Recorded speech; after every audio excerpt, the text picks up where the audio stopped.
There comes a moment when you look at your grown children and wonder where you went wrong. You raised them, loved them, sacrificed everything for their happiness, and now they treat you like you're invisible. Maybe they roll their eyes when you speak. Maybe they cut you off mid-sentence. Or maybe they just seem annoyed whenever you're around. It stings, doesn't it? The people you gave your whole heart to now act like spending time with you is a chore. If this sounds familiar, you're not alone. Millions of parents face this painful reality every day. You might feel tempted to sit them down and remind them of every sleepless night you spent when they were sick, every dollar you saved for their future, every dream you put on hold so theirs could come true. But here's what I've learned after years of observing families: lecturing them about your sacrifices will only push them further away. The good news is there's a better way. Today, I'm going to share 6 powerful strategies that can transform how your children see and treat you. These aren't quick fixes, they're fundamental shifts that will rebuild respect from the ground up. Some of these might feel uncomfortable at first, but if you stick with me until the end, you'll understand exactly how to reclaim your place as someone they truly value and admire. The first thing you need to do is stop begging for their love. I know that sounds harsh, but hear me out.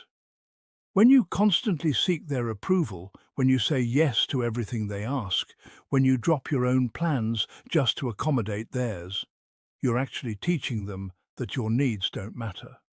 You think you're showing love, but what they're learning is that you have no backbone. I remember talking to a father named David who couldn't understand why his adult son treated him poorly. David would cancel his own commitments whenever his son called, would lend money even when he couldn't afford it, and would bite his tongue whenever his son was rude to him. He thought he was being a good father, but his son saw him as weak, someone who could be walked all over without consequences. The day David started saying no, started keeping his own commitments, started demanding basic courtesy, everything changed.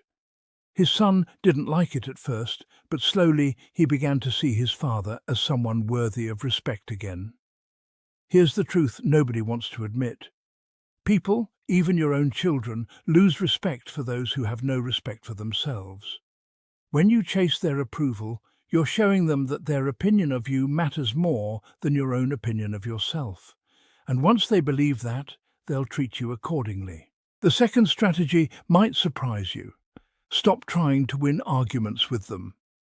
When your children are disrespectful, your instinct is to fight back, to prove you're right, to demand they listen to you. But arguments never create respect, they destroy it. Every time you get into a shouting match with your child, you're lowering yourself to their level, and they'll see you as an equal in the fight rather than someone they should look up to. Think about the people you respect most in life. Do they earn your respect by arguing with everyone who disagrees with them? Of course not. They earn it by carrying themselves with quiet confidence, by speaking with wisdom, by staying calm when others lose their cool. That's the kind of presence you want to develop. I knew a mother named Patricia whose daughter would constantly challenge every opinion she shared. Patricia's first instinct was always to argue back, to prove her point, to show her daughter she was wrong. But these arguments always ended with both of them upset, and the daughter even more dismissive. Then Patricia tried something different. When her daughter disagreed with her, instead of fighting, Patricia would simply say something like, "That's an interesting perspective," and move on. She stopped needing to win every conversation. And slowly, her daughter started actually listening to what she had to say, because Patricia was no longer coming across as desperate to be heard. The third thing you must do is become emotionally independent from your children. This is probably the hardest one to accept, but it's crucial. If your happiness depends on how often they call, how much time they spend with you, or how much they seem to appreciate you, you've given them way too much power over your emotional well-being. Children can sense when their parents are emotionally needy, and it makes them uncomfortable. They start to feel responsible for your happiness, which feels like a burden rather than a gift. Before you know it, they're avoiding you not because they don't love you, but because being around you feels heavy and demanding. I watched this happen with a woman named Carol, who would guilt-trip her children every time they couldn't visit. She'd say things like, "I guess I'll just spend another weekend alone," or "I don't know why I bother cooking for myself anymore." She thought she was expressing how much she missed them, but what they heard was, "You're responsible for my loneliness." Eventually, they started calling less, visiting less, because every interaction left them feeling guilty and drained. The moment Carol started building her own social life, finding her own hobbies, and stopped making her children responsible for her emotional needs, they started wanting to be around her more. They respected her independence and were drawn to her positive energy instead of avoiding her neediness. Fourth, you have to set clear boundaries and actually enforce them. This is where many parents fail. They complain about how their children treat them, but they never actually do anything about it. If your child interrupts you constantly, talks down to you, or shows up at your house expecting you to drop everything for them, and you just accept it, you're teaching them that this behavior is okay. Boundaries aren't mean, they're necessary. When your child speaks to you disrespectfully, you calmly but firmly let them know it's not acceptable. When they expect you to be available at their convenience without considering your schedule, you politely decline if it doesn't work for you. When they take your generosity for granted, you stop being so generous. I remember talking to a grandfather named William whose grandchildren would come to his house and basically trash the place, leaving him to clean up after them while their parents just ignored the mess. William complained about it constantly, but never said anything because he didn't want to cause problems. Finally, he decided enough was enough. The next time it happened, he calmly told his son that if the children couldn't respect his home, they wouldn't be welcome there. His son was shocked at first, but he made sure the kids cleaned up after themselves from then on. William's willingness to enforce his boundaries earned him respect from both his son and his grandchildren. The fifth strategy is to stop giving to people who don't appreciate it. This doesn't mean you stop loving your children or helping them when they truly need it. It means you stop overgiving to people who take your generosity for granted. When you constantly give time, money, and energy to someone who never thanks you, never reciprocates, and expects even more, you're not building a loving relationship, you're building entitlement. I knew a mother named Ruth who would cook elaborate meals for her adult children whenever they visited, clean their clothes, and even pack them food to take home.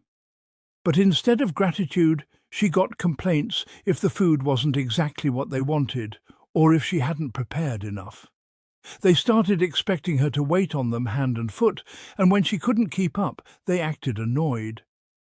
Ruth finally realized she was enabling their selfish behavior. She stopped going overboard and started asking them to contribute when they visited. At first, they were put off, but eventually they started appreciating her efforts more because they realized she wasn't their personal servant. When you give without receiving appreciation, you train people to take you for granted. But when you give selectively to people who value your generosity, it becomes something precious rather than something expected. The sixth and final strategy is the most powerful. Build a fulfilling life that doesn't revolve around your children. This might sound selfish, but it's actually one of the greatest gifts you can give them. When your children see that you have your own interests, your own friends, your own goals and adventures, they start to see you as a complete person, rather than just mum or dad waiting around for their attention.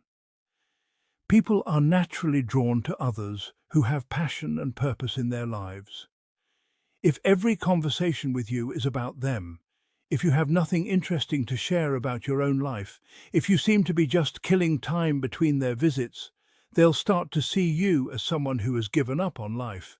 But when you're actively engaged in living, learning and growing, they'll respect you and actually enjoy spending time with you. I think about a woman named Joyce, whose children rarely called after she retired. She spent most of her days watching TV and waiting for the phone to ring. She felt invisible and forgotten. Then she decided to take a photography class, something she'd always wanted to try. She started traveling to take pictures, joined a photography club, and even entered some local contests.